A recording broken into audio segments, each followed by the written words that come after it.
Se você que está me ouvindo tem família, tem que preservar a família primeiro. Então, primeira lição aí no processo de gestão de crise, mantenha a família unida. Então, como é que faz isso? Alguém vai ter que sacrificar.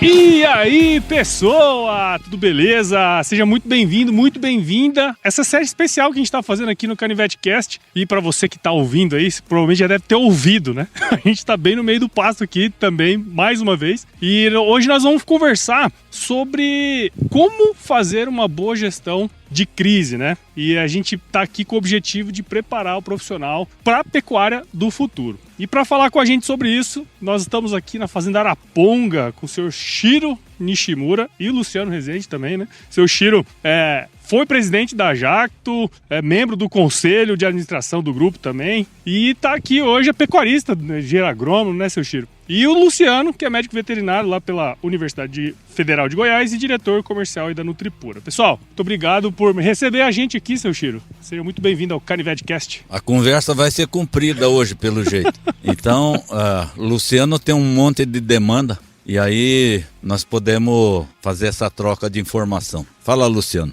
Tá com o seu Shiro sempre é muito bom, né? Eu falo que é um aprendizado constante. Então agradeço aí seu Shiro, agradeço o Paulo. E hoje o bate-papo vai ser muito interessante. Quando a gente fala de gestão de crise aí, nada melhor do que falar com o seu Shiro, que já passou por várias, né? E ele tem uma lição de vida muito bonita para contar pra gente. E é aproveitar para poder aprender e trazer isso pra nossa realidade, que sabedoria é o que não falta aqui. E às vezes a gente pensa muito que as experiências que as empresas, né, as grandes empresas têm, não se aplica, né, ao campo. E na verdade a gente vê que tem tanta similaridade, tanta coisa que a gente pode aproveitar, né? E acho que nesse tema hoje sobre gestão de crise, a gente queria voltar lá no início, Shiro. Quando o senhor assumiu, né, a presidência da Jacto, na época era um período bem conturbado, tanto do ponto de vista econômico, né, político, enfim, várias coisas acontecendo, né? Crise mesmo, né, de alguma maneira. E aí eu queria que o senhor puxasse um pouquinho na memória, contar um pouquinho pra gente sobre quando aconteceu, quando o senhor entrou lá como presidente, quais foram as primeiras atitudes que o senhor tomou na época para reverter esse processo? Vamos começar antes. Você já está querendo adiantar a coisa. Na verdade, eu era como fosse uma ovelha negra da família. Eu não queria continuar na Jacto. Eu tinha tomado essa decisão que ia ser pecuarista. Eu era muito jovem e fui para agronomia. Depois fui seguir meu caminho como pecuarista, que meu pai não tinha um palmo de terra e não tinha uma vaca. E aí um guri sonha que vai ser pecuarista. Eu falei, é uma coisa difícil. Mas a vida encarrega de ir arrumando as coisas. E eu tive a oportunidade de trabalhar para a empresa, mas nos projetos Sudam. E projeto Sudam, isso foi no tempo dos militares, era para desenvolver a Amazônia. E eu vim aqui para o Mato Grosso abrir cerrado. Então isso começou lá em casa, quando eu acabei de formar, 74, 3. Eu formei faculdade em 73, 74 já comecei a vir para o Nortão aqui. E primeiro lugar que eu fui foi no Pará, e depois nós resolvemos que tinha que vir para o Mato Grosso. E aí viemos para o Mato Grosso. E eu estou radicado aqui no Mato Grosso desde 79. E foram anos difíceis, porque não tinha estrada, não tinha cidade perto, não tinha o que nós temos hoje com facilidade, né? As coisas mais simples que a gente precisava ficava muito longe. A minha fazenda lá embaixo no Paranatinga era 200 quilômetros norte de Paranatinga. Então não tinha estrada. Aí eu acabei fazendo estrada, ponte, tudo isso para começar a vida. São desafios que você encara porque, na verdade, eu tinha um projeto. E esse projeto era ser um pecuarista. Então eu consegui enfrentar todas essas dificuldades pela vontade de querer ser pecuarista. E uma forma que eu consegui foi que no projeto Sudam, 25% do imposto de renda da Jacto podia ser destinado a um projeto aqui no Mato Grosso. E era a única forma que eu achei para capitalizar, porque meu pai não ia tirar dinheiro da indústria para fazer pecuária. Mas, como era dinheiro de imposto de renda, ele não se incomodava com isso. E foi pegando esse gancho, essa oportunidade, foi que eu resolvi que eu tinha que vir para o Mato Grosso e aí trabalhar, moçada. Não tinha boca mole, não. Hoje, se alguém me considera qualquer coisa, eu era aquele cara que era... Você tinha que morar debaixo da lona preta, tomar banho no corgo, e aí, assim, que hoje a lei já não permite fazer isso, mas nós fizemos. Esse é um pedacinho do início da minha vida. Ele está perguntando quando eu cheguei a presidente. Cara, eu não cheguei a presidente assim. Eu trabalhei aqui no Mato Grosso até 1990. Eu morava em Rondonópolis. Nesse período, eu falo 90 porque tem uma data, que era o Plano Collor de Mello. Então, no Plano Collor de Mello, eu como pecuarista aqui no Mato Grosso, eu tinha terra, muita terra, já tinha 13 mil cabeças de gado e dinheiro no banco era pouquinho, porque você está abrindo fazenda, você investe tudo, né? Então, eu não tinha dinheiro no banco. E dinheiro no banco era para pagar salário, combustível, peça, algumas coisas assim do dia a dia da fazenda. Nesse período, quando veio o Collor de Mello e trancou o dinheiro do banco, eu não fiquei muito preocupado. Na verdade, toda a minha despesa dentro de Rondonópolis se resumia a 230 boi gordo. Eu tinha 13 mil cabeças, isso aí não me afetava em absolutamente nada. Mas quando eu comecei a olhar para o lado da empresa Jacto, eu vi a coisa feia, porque na verdade, Collor de Mello deixou $50 na conta. Meu pai tinha 1.300 empregados. Então, quando eu fui lá ver ele, falei, vai quebrar. Então, foi um momento, você está falando de gestão de crise, aí é uma crise, e braba. Eu acho que muita gente que está ouvindo aí nem lembra disso, porque talvez não tivesse nem nascido, mas os mais velhos, cabelo branco, vai lembrar dessa época. Foi uma época muito difícil, e se nós estamos falando como é que faz gestão de crise, essa é uma. E eu gostaria que vocês prestassem atenção no caso. Esse momento dessa chegada deve ter sido muito impactante, não só pela questão da família, né, seu Chiro, que eu acho que é muito importante nesse processo, mas especialmente pelo momento, né? E eu acho que a gente queria explorar um pouquinho isso aí, como que foi, quais foram as suas ações em cima disso aí. Eu vou aproveitar essa deixa do Paulo, seu Chiro, e tentar trazer isso um pouco para nossa realidade nas fazendas, né? O seu Chiro ele, além de ser tornado amigo, né? Ele é conselheiro da Nutripura, ele é consultor da Nutripura. Em cada história que ele conta, a gente tenta trazer isso para nossa realidade, tenta trazer isso para a realidade dos nossos clientes, dos produtores ou de todos os produtores, independente se são clientes ou não são clientes nossos. E a gente depara bastante no momento como esse que nós estamos passando, que abaixou o preço do gado e começa a vir aquela sensação de crise, de que tudo vai ficar mais difícil.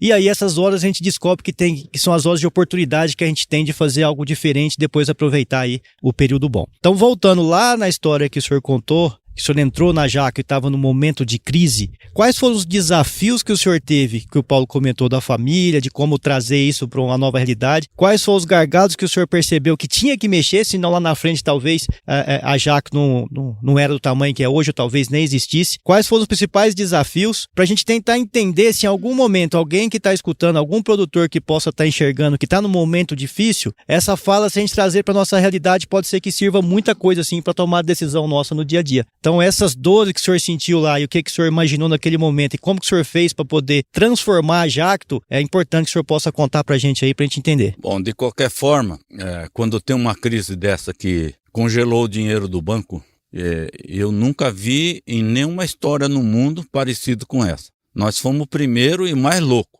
porque de repente o Collor de Mello falou, eu tenho uma bala de prata, e ele parou o Brasil inteiro com uma bala de prata. É uma irresponsabilidade tamanha, porque houve um desemprego em massa, houve problema de toda a natureza, e na nossa família nós tivemos que tomar uma decisão. Eu particularmente, que era o menos afetado da família, se eu fosse egoísta, eu teria dito assim, olha, vocês ficam com a empresa aí, eu vou ficar com as fazendas.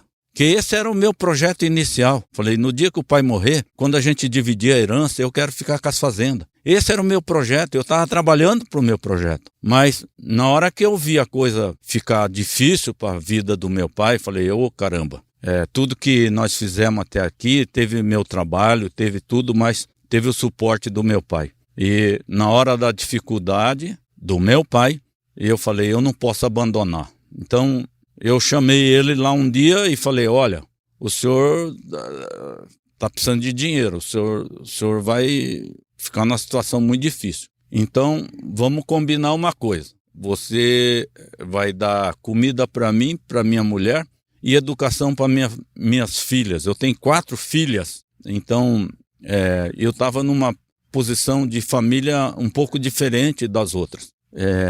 Eu decidi que nós tínhamos que liquidar as fazendas, o gado, e levar o dinheiro para dentro da Jato, de tal forma que isso desse um alívio, nem que fosse pequeno na época, mas para continuar a empresa e não fechar a empresa. Nós estávamos em ponto de fechar a empresa. Então, primeira lição nisso tudo, num processo familiar, não dá para todo mundo fazer tudo de uma vez. Alguém vai ter que entrar no sacrifício. No meu caso, eu me pus a sacrifício. Então, eu acho que esse é o primeiro ponto em que eu queria abordar e falar assim, é importante? Eu acho super importante. Esse é o número 1 na minha vida. E nesse momento lá que o senhor chegou dentro o senhor foi para a Jacto, o senhor vendeu tudo, resolveu não, né? Ajudou com o capital de giro da Jacto. Ali naquele momento não resolveu ainda. Ali foi só um respira, vamos falar assim, que deu para a Jacto, e aí a partir desse momento o senhor começou a conviver com a Jacto. Como foi a chegada do senhor lá, vindo da fazenda, de repente cai dentro de uma empresa? Como é que foi a recepção da turma da fazenda, a turma da família, a turma do chão de fábrica, os gerentes? Como é que foi a recepção lá? Mesmo para mim, eu cheguei lá de botina garote. E eu falei pro meu pai, eu sou pecuarista, não estou preparado para a indústria. E o senhor está falando que tem que ficar aqui perto do senhor e tal, mas eu não sei como ajudar o senhor. Ele falou, olha, tem algumas coisas que ninguém está olhando. A frota de automóvel ninguém está olhando, a frota de caminhão ninguém está olhando. Você cuida disso para mim. Então, mexer com carro velho, caminhão velho, eu estava acostumado na fazenda. Então, isso não foi nenhum desafio enorme para mim. Foi uma coisa que eu dei conta de fazer. Mas o convívio entre os irmãos é que ficou um negócio mais complicado, porque, na verdade, eu era o cara de fora, eu era o cara que não estava no dia a dia presente lá na empresa, e todos os meus irmãos tocavam uma parte da empresa e todas elas conectadas. Aí, minha gente, aquele ditado, casa que falta pão, todo mundo briga, ninguém tem razão. Lembra dessa frase? Casa que falta pão, todo mundo briga, ninguém tem razão. E eu cheguei lá nesse momento. E eu era o cara que me sentia como um padre no confessionário. Todo mundo vinha falar comigo porque eu não tinha nenhuma animosidade com nenhum outro irmão. E aí um dia eu cheguei pro meu pai e falei, esses caras precisam conversar, esses caras são meus irmãos, vai ter que conversar para acertar a vida.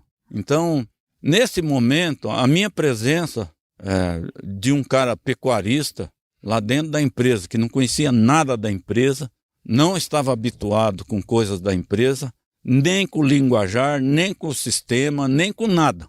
Eu cheguei lá zerado e eu tive que me readequar. Mas, de novo, olha aí, mantém a família. Pensa nisso aí. Como é que nós vamos cuidar de ajuntar isso? O que foi feito com a venda da fazenda, a venda do gado, essas coisas, deu para adequar a empresa ao tamanho que seria possível dar continuidade da empresa. Então, tudo isso, naquela época, na gestão da crise, outro irmão que assumiu a presidência, ele reduziu a empresa de 1.300 empregados para 700 empregados. Isso lá em Pompeia, que é uma cidade pequenininha, é um caos. Mas isso foi o suficiente para sobrevivência da empresa. Então, gestão de crise, de novo, família, manter, o segundo item agora, manter o negócio vivo, não é? Para não entrar em recuperação judicial nem nada, tocar a vida. Então, esse foi o segundo ponto. União dos irmãos em torno de um problema e que aos poucos se foram adequando para fazer a sobrevivência da empresa. Esse é o segundo item, tá? Primeiro, a união da família, o segundo é a sobrevivência da empresa. Eu acho que esse é o ponto, gestão de crise, eu acho que isso aí é muito importante. Porque crise, gente, ela vem e vai. É assim que meu pai falava. Ele tem um dito, fala assim, na vida tem dia e tem noite. Quando for dia, quer dizer, o dia que você está ganhando dinheiro, o dia que as coisas estão indo bem e tal, você se prepare, porque logo em seguida vem noite. E a noite, ele quis dizer, quando o negócio entrar em crise, como é que você escapa dela? Tem que ter esse pensamento de dia e de noite. Dia é quando o vento está soprando a favor. Noite é quando o vento joga contra. Então, como que nós vamos nos preparar para esse momento? Eu acho que esse é o segundo ponto, ou o terceiro, seja, da minha fala para gestão de crise. E, seu Chiro, acho que assim, num momento como aquele, né, acho que esses dois pontos é super importante. Primeiro, preservar a família, depois manter o negócio girando, né, rodando, não matar aquele negócio. Só que assim, quando o senhor entra num processo como esse, qualquer pessoa, na verdade, não dá para fazer tudo de uma vez, né? A gente tem que escolher a luta que a gente quer brigar, né? Eu lembro que até no simpósio do ano passado o senhor falou, né, que tinha 5 objetivos, você não queria mais do que 5 objetivos, que é a quantidade de objetivo que cabe na mão, né? Para você, de fato, conseguir fazer tudo isso, né? E uma coisa que chama atenção foi esse processo, né? Como que o senhor desenhou esses objetivos? Como que o senhor implementou isso? Como que foi isso na época que o senhor entrou lá? Bom, de novo, né? Nós estamos tratando de gente. E o tal de gente é complicado. Tem o lado emocional, o lado do ego. E na gestão de crise, gente, se o ego ou o emocional ou eu sei, eu faço, sobrepor a solução equilibrada, é complicado. Então, de novo, gente, gestão de crise tem muito a ver com gestão do emocional. E se o emocional não for bem tratado, ele acaba estragando tudo. Principalmente quando o herdeiro chega, os meus direitos. De repente ele chega com um advogado lá e fala, os meus direitos. Quando ele está propondo os meus direitos, ele está falando dele, eu, tudo eu. E na verdade aquilo foi construído pelo pai. E aí ele fala, os meus direitos, é porque a legislação dá o direito de fazer herança ou qualquer coisa desse tipo, partilha, sei lá como é que advogado usa esse nome, mas é isso. Então, muito cuidado no trabalhar o emocional num momento desse. O que eu vivi logo depois da crise do Collor foram 4 anos horríveis da minha vida, em que eu tive de sair da posição do Chiro boiadeiro em Rondonópolis para, de repente, um servidor lá. Só faltou varrer banheiro, coisa desse tipo. Eu cheguei lá na Jato como um indivíduo, um João Ninguém lá. Entrei assim. Mas, como eu estava lá para ajudar, eu fui entendendo as coisas, percebendo as coisas e fazendo as coisas da maneira que eu achava melhor. Mas o melhor de tudo é que eu falei para o meu pai, essa turma precisa conversar, essa turma é meus irmãos. Cara, nós começamos, ele instituiu a reunião da segunda-feira. E a reunião da segunda-feira era um pau, era um negócio emocionalmente horroroso. E eu tive algumas vezes, por ser o cara que entrou para o sacrifício e ser um cara que não tinha nenhuma relação comercial com os outros irmãos, eu tive que tentar segurar a turma para manter junto. Ora, momentos desse, onde aflora a emoção, onde o eu começa a tomar posição mais forte do que nós, essa é a diferença. Quando o eu sobe, o ego sobe eu sei, eu faço, eu não sei o quê, isso não ajuda o grupo, e sim destrói. Então, emocionalmente, eu tive que tentar equilibrar esse assunto, e esse assunto me desgastou demais. Me afetou como pessoa, afetou a minha família, quer dizer, minha mulher entrou em depressão, minha filha ficou também afetada nesse processo. Então, eu diria assim, gente, cuida, para que a emoção não chegue no ponto onde eu cheguei. Me deu úlcera, na minha mulher deu depressão, e na minha filha ela brigou comigo e não falou comigo mais. Então, a vida não é assim, gente, não precisa ser assim. Mas lembra, cuida do como é que você vai controlar a emoção.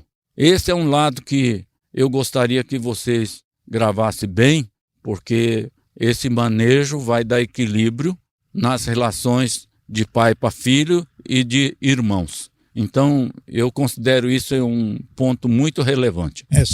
Ele falou que a filha dele não conversa mais, conversa, já faz tempo que está conversando, foi naquele momento, né? E é muito importante isso. Eu vou trazer um pouco do que o seu Chiro trouxe para dentro da nossa empresa, que ele falou, vamos conversar e vamos chegar num acordo antes que dê o problema. Porque quando der o problema, o acordo está pronto. E você conversar ou debater, entre aspas, em paz, é muito mais fácil que você debater quando o problema está em foco, né? Então essa é uma das lições aprendidas que a gente trouxe, e isso é importante, seja lá você como produtor, como pecuarista, como agricultor, ou qualquer ramo que você mexa, é importante você acertar todos os ponteiros, vamos falar assim, no momento que tá tudo muito bem, tá na paz, como o seu Chiro fala. E o emocional, ele é fundamental também para você tomar decisão em tudo que você faz na vida, né? Então, tanto com o emocional ajustado, isso facilita. Só que a gente sabe também que além do emocional, precisa de mais coisas que interferem na tomada de decisão. O senhor andou dentro da fábrica, o senhor viu várias coisas, e eu li o livro, tá aqui o livro do seu Chiro. Teve algumas pessoas que participaram disso. Quando o senhor fala nós, aí não foi só nós, o senhor e os irmãos, o senhor fala muito em equipe da fábrica toda trabalhando junto, e teve algumas pessoas, os consultores, que também ajudaram muito nesse projeto do senhor. Eu vou citar alguns aqui que eu lembro de cabeça aqui. O senhor fala muito do Bente, da Marisa, do João Onoda, tem o Márcio Sanches e tem o Pinedo. Então, como que foi essa relação aí de consultor? E conta também na chegada do consultor, qual o desafio que teve para ele conseguir trabalhar? Porque esse é um desafio que não é só lá na empresa Jaca, esse é um desafio de fazenda, esse é um desafio de propriedade. Como que prepara o ambiente para o consultor? O que tem que preparar para o consultor? E, afinal de contas, o consultor ajuda ou não ajuda? Bom, de qualquer forma, acho que eu tenho que voltar na minha pessoa ainda, antes de entrar nesse quesito. Pela minha ignorância a respeito de como é que gestiona uma empresa, eu tive que buscar conhecimento. E a única forma que eu achei não foi indo para a faculdade, fazer pós-graduação, não foi nada disso. Quando me caiu a ficha que eu tinha que buscar conhecimento, eu comecei a frequentar uma livraria que acho que nem existe mais, mas chamava Saraiva. Isso é lá em São Paulo, a livraria ficava dentro de um shopping. Eu ia com a minha mulher ia fazer compra lá no shopping.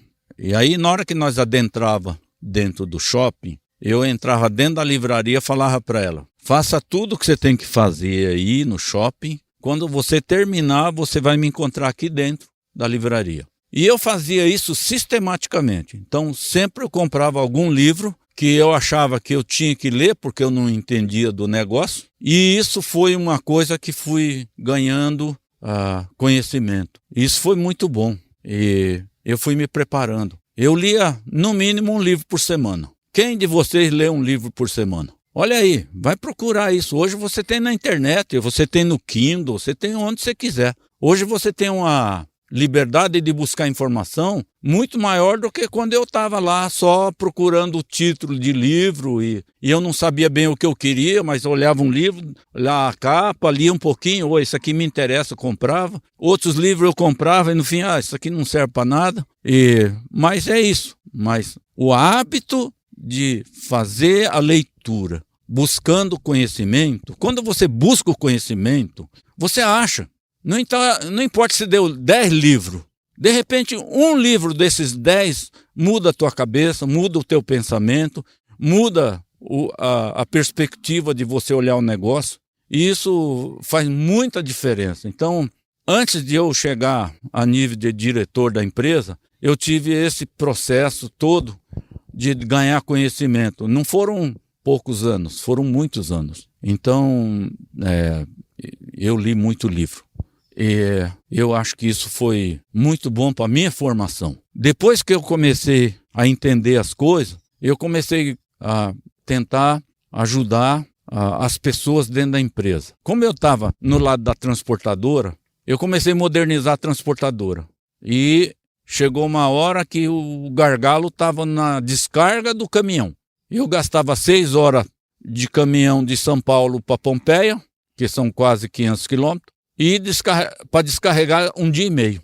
Eu falei, tem alguma coisa errada aqui, porque eu consegui modernizar o transporte e não consigo modernizar a descarga. Aí chamei um pessoal que faz treinamento para logística, essas coisas. Ele chama IMAN, lá em São Paulo. E eu pedi o professor para dar aula para nós. E aí nós começamos a juntar as pessoas que estavam envolvidas no processo de transporte. Depois nós começamos a envolver as pessoas que estavam envolvidas na compra do material da Jato. E aí o curso era o seguinte, cada 15 dias eu pegava um sábado, o professor vinha de São Paulo, dava aula e nós com ele estudando o processo de logística. Quando nós terminamos essa primeira fase de estudos, nós estávamos com 100 pessoas, eu não sei se era 10, 12 projetos andando. Tudo isso pensando como é que nós como transportador, nós estávamos envolvendo o recebimento de materiais, a distribuição dos materiais dentro da empresa, o parcelamento da compra, pela compra. Tudo isso foi um início de a gente repensar a empresa. Então, falando em gestão de crise, começa de novo, né? A crise era descarregar o caminhão, era a coisa mais simples do mundo e demorava 1 dia e meio. Como é que a gente faz todo esse processo chegar a ponto de a empilhadeira pegar e falar, esse aqui é para tal lugar, esse para tal lugar, esse para tal lugar. Como nós não tínhamos estudado isso, não tinha nada disso e era um problema. E nós, com esse problema, nós achamos uma solução. De novo, gestão de crise. Como é que você faz isso? Vai estudar. E todo o processo que o senhor comentou, esse processo gera mudanças dentro da empresa, né? Mudanças substanciais. A maneira como você descarrega, a maneira como você utiliza aquele material, a maneira como você compra, né? Você mexeu em um pontinho ali e várias outras coisas tiveram que ser impactadas, né? Esse processo de mudança, seu Giro, como que foi isso? Como que foi esse para as pessoas que estavam lá, né? Para o senhor também, né? Porque, afinal de contas, além de toda a mudança de vida que o senhor teve que implementar várias coisas também, né? Como que é lidar com esse processo de mudança entre as pessoas? Essas mudanças, a gente também sofre um pouco com isso dentro da empresa, mas isso passou a ficar muito mais fácil a partir do momento que, o seu Chiro fala muito de cima para baixo, né? A partir do momento que o entendimento da diretoria como um todo passou a ter que precisa ter mudanças e nós temos que ser os primeiros a comprar essa mudança dentro do ambiente de trabalho, né? A partir do momento que isso sai de cima para baixo, ou seja, tem a consciência de que precisa haver mudanças no processo, aí a coisa flui mais fácil dentro. Mais fácil, ou menos difícil, vamos falar assim, né? Que todo mundo está acostumado com um padrão e mudar isso sempre traz uma dorzinha, né? Sempre tem aquela dorzinha de barriga ali quando você quer mudar. Ficar na mesma situação parece ser mais confortável. E aí eu vou parafrasear um amigo do seu Chiro, que sempre tem prazer em falar que foi a primeira empresa que ele trabalhou, que é o Tejon, né? Que é o famoso poder do incômodo, né? E aí esse poder do incômodo talvez seja o start inicial para você começar a falar assim, precisamos mudar, porque senão isso vai estar me incomodando o resto da vida. A partir do momento que você sente isso e vai atrás para poder mudar, eu acho que esse é o start inicial das coisas acontecerem. E aí o seu Chiro pode complementar. Perceba que a mudança, ela não vem de cima para baixo. É mais complicado, porque quando nós tentamos fazer o primeiro projeto de mudança, nós trouxemos um professor. E o professor estava dando aula para diversos níveis de categoria de decisão dentro da empresa. Então, pelo fato de a gente ter diversos níveis de gente da organização que veio para estudar o problema, nós pensamos em soluções mais embaixo e não a solução do chefe para baixo. Nós pensamos na solução de gerência, chefia, coisa desse tipo. Na gestão de mudança, uma das coisas mais difíceis de fazer a mudança é o chefe. Para o chefe fazer a mudança é uma coisa que precisa cair a ficha muito bem, porque o chefe, seja ele diretor, seja ele presidente da companhia, ele se sente muito mais confortável nas condições que estão, as atuais, porque ele tem domínio em cima das condições atuais. Quando você tem esse processo de mudança, ele vai mexer com o jeito dele fazer a organização, do jeito dele receber as informações, do jeito dele mandar o recado. E aí, quando a gente fala que vai mudar esse jeito, traz desconforto para o diretor ou para o presidente da companhia. A não ser que ele tenha comprado a ideia, aí beleza, aí flui muito bem. Então, uma coisa que vocês têm que tomar cuidado no gestão de crise. Não pense que vocês vão mudar a cabeça do chefe. Normalmente a cabeça do chefe já está formatado já. Ele quer receber informação assim, ele tem as pessoas-chave, ele tem um não sei o que e tal, e fica por isso mesmo. A Jata era assim. Era o meu pai, meus irmãos, meia dúzia de diretor e tocava a empresa. A gestão de mudança, ela não vem de cima para baixo, ela vem de baixo para cima, ou do meio. Mas como nós fizemos a gestão de mudança via estudar o projeto, estudar o processo, isso aí meio que deu uma maneirada na forma de acontecer a mudança.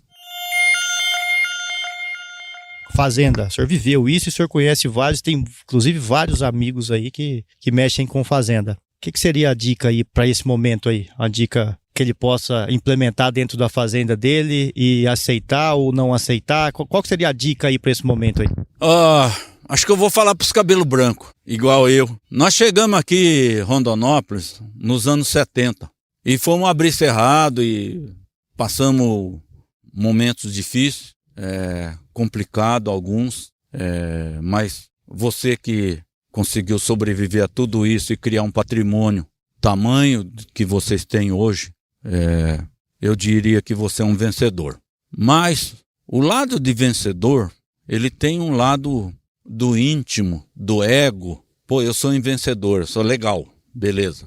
Qual é o próximo passo? É perpetuar a empresa. Aí como é que você vai fazer a mudança do cabelo branco para perpetuar a empresa? Como é que você vai fazer esse processo funcionar corretamente? Como é que você vai fazer isso com harmonia? Porque precisa ter harmonia, senão dá briga, e quando dá briga o advogado entra, vamos dividir a fazenda, divide as terras, divide os maquinários, divide os boi, e todo mundo fica pobre.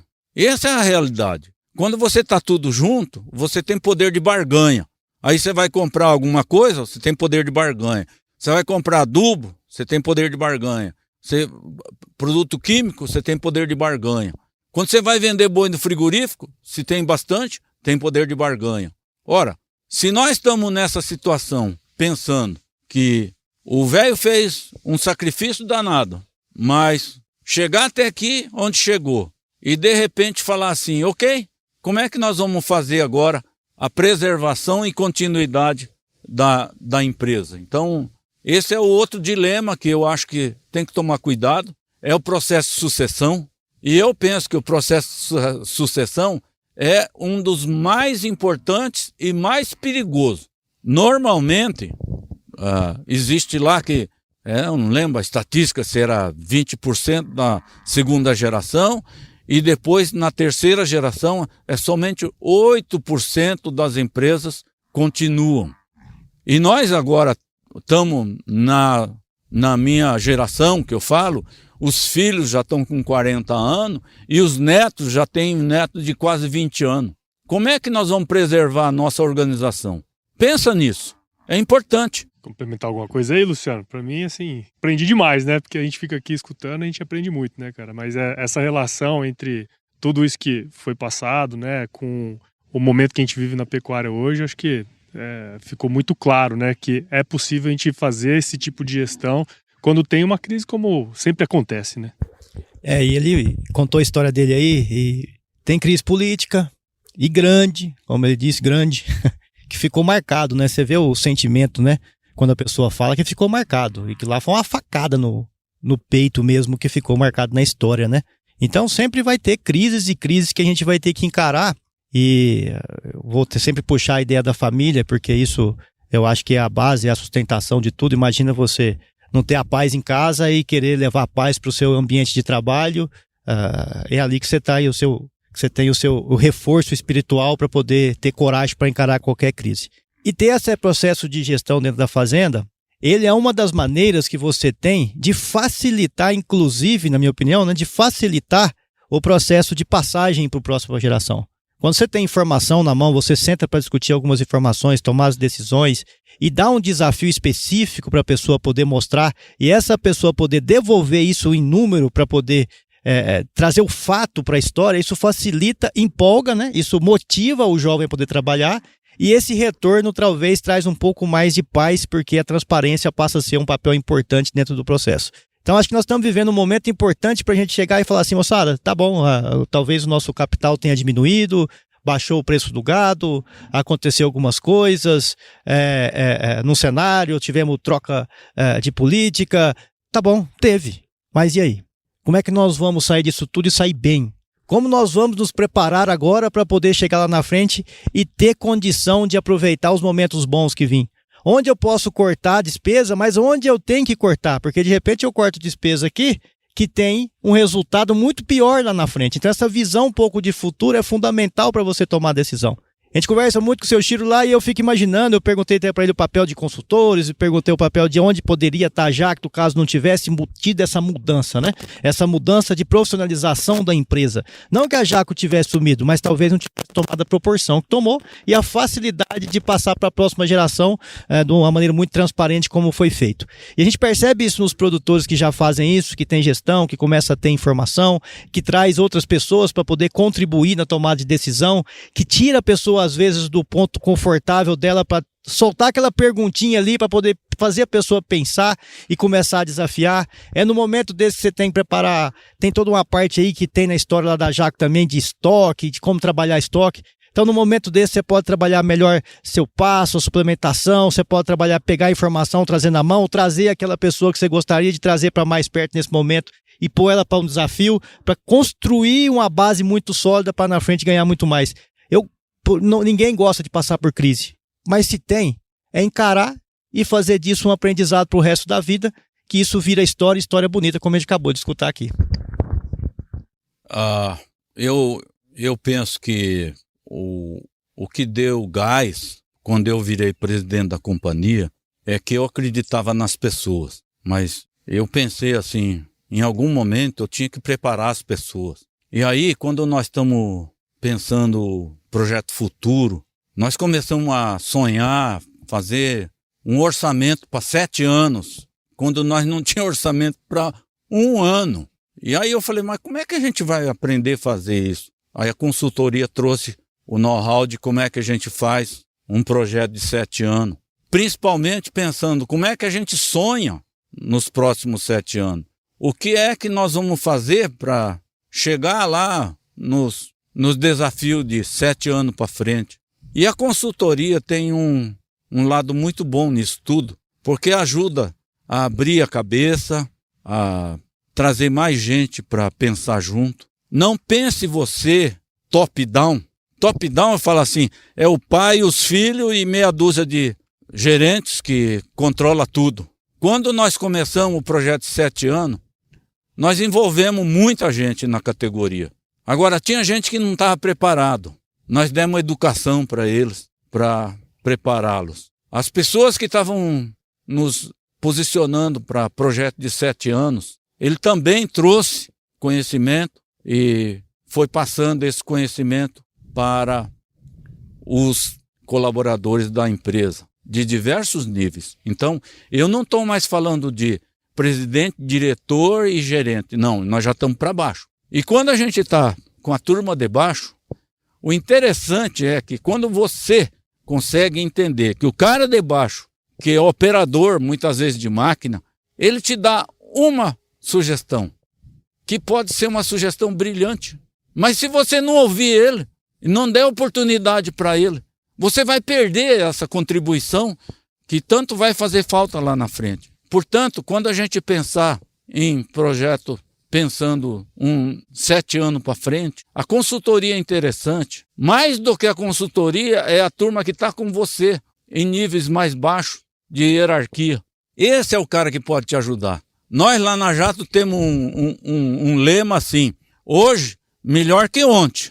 Amanhã, melhor que hoje. Se você tiver top-down, presidente, diretor e gerente e acabou aí, top-down fica nisso e não consegue fazer o amanhã melhor que hoje.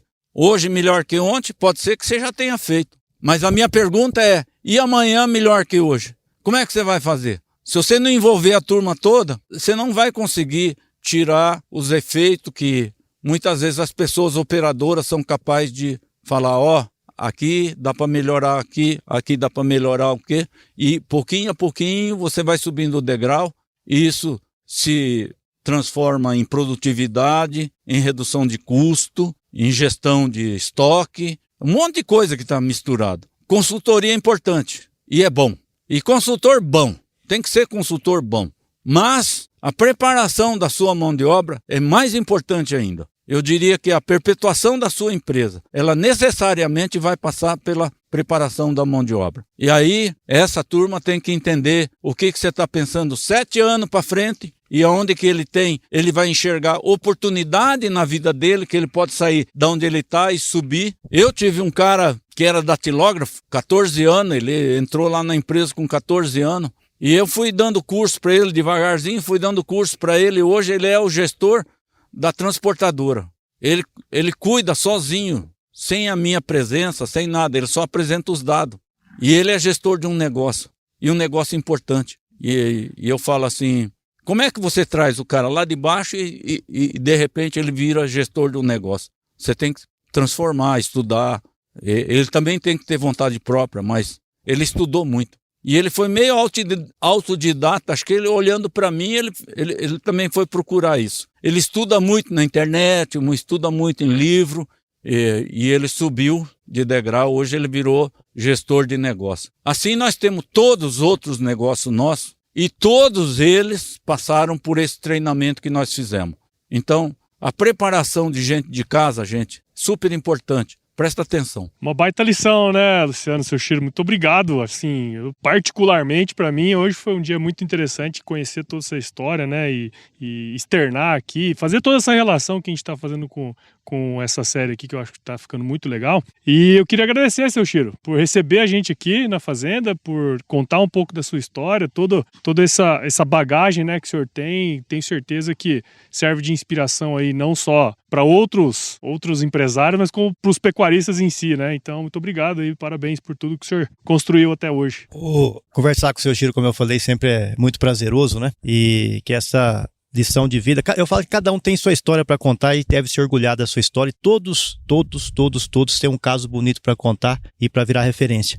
Esse caso que ele falou de treinar as pessoas de base, a gente acompanha algumas fazendas também, né? E teve um depoimento esses dias de um manejador de pasto. Ele era um vaqueiro e ele era aquele vaqueiro que não conseguia amansar o burro. Aquele que tinha o burro lá mais redomão, os caras falavam, monta, não podia montar que ele ia cair. Então ele é aquele pior vaqueiro da história e o que era curtido entre eles. Pois bem, hoje ele maneja pasto, ele cuida sozinho de uma área que trabalha com lotação razoável, só ele cuida de 1.500 animais, e quando ele conta o que ele faz no dia a dia, como que ele maneja, o prazer que ele tem de mostrar o gado manso, de mostrar o cavalo dele que é manso. Não precisa de ter o cavalo bravo para ele poder manejar, pelo contrário. E o prazer que ele conta tudo isso e como é que ele chegou a fazer isso, acho que esse é o ponto, é o ápice do que a gente faz no dia a dia, que é o ápice do que seja professor, seja consultor, seja o proprietário, chega para poder ver que tem pessoas que sentem dono daquilo que faz e tem prazer em mostrar aquilo que faz. E o principal, ele fala, e o ganho de peso tá bom. Então ele começa a entender, inclusive, que o ganho de peso é o real lá no final do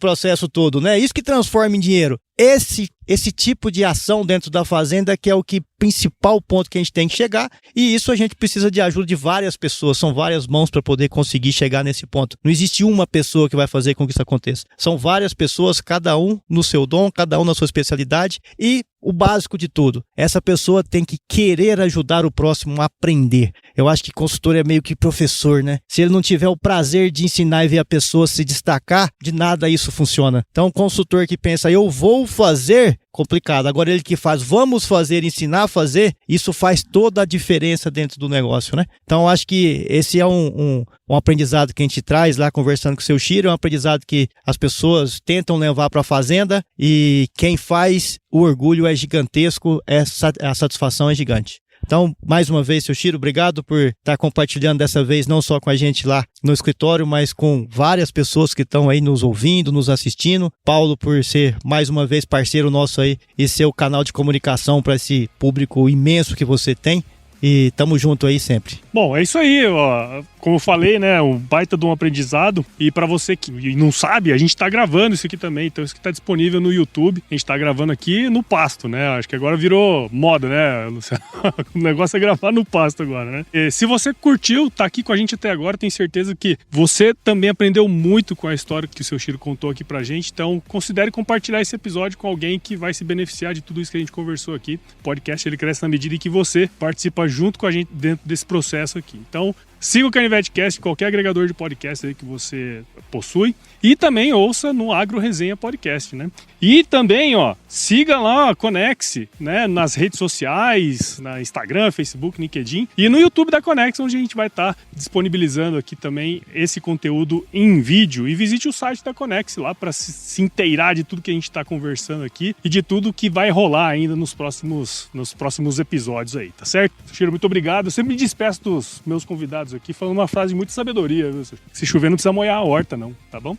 Pessoal, muito obrigado de estar nos ouvindo e estamos à disposição para qualquer coisa. Alguém quiser conversar comigo, liga para o Luciano ou para o Roberto lá na Nutripura e eu estarei à disposição. Beleza? Ó, e pra você que tá ouvindo a gente, e talvez você não vai ver, mas você tá ouvindo. Eu tô aqui com o livro que o seu Chiro contou, toda essa história que a gente bateu um papo aqui, tá aqui na minha mão. Você não vai estar vendo, mas vai estar ouvindo, e de qualquer maneira vai estar o link aqui embaixo pra você mandar uma mensagem pra gente e seguir lá no Instagram, né? Lá no Tripura, o Agro Resenha, que a gente vai sortear esse livro aqui. Depois a gente vai bolar uma estratégia aí melhor, mas tá aqui o livro Profissionalização da Empresa Familiar. Tá certo? Muito bom. Como disse o Chiro, tem bastante livro. E se não tiver, faz mais. Então, se quem quiser, como o Paulo disse, você às vezes não tá vendo, tá ouvindo, mas se quiser ver, é fácil agora, né, Paulo? É só entrar lá no YouTube. E esse aqui, Paulo, esse aqui tá com dedicatório para mim. Não vai embora, já li, né? 2 vezes. Mas tem livro lá para vamos fazer um bem bolado aí pra gente poder distribuir esse livro e essa história de vida para muita gente. Valeu.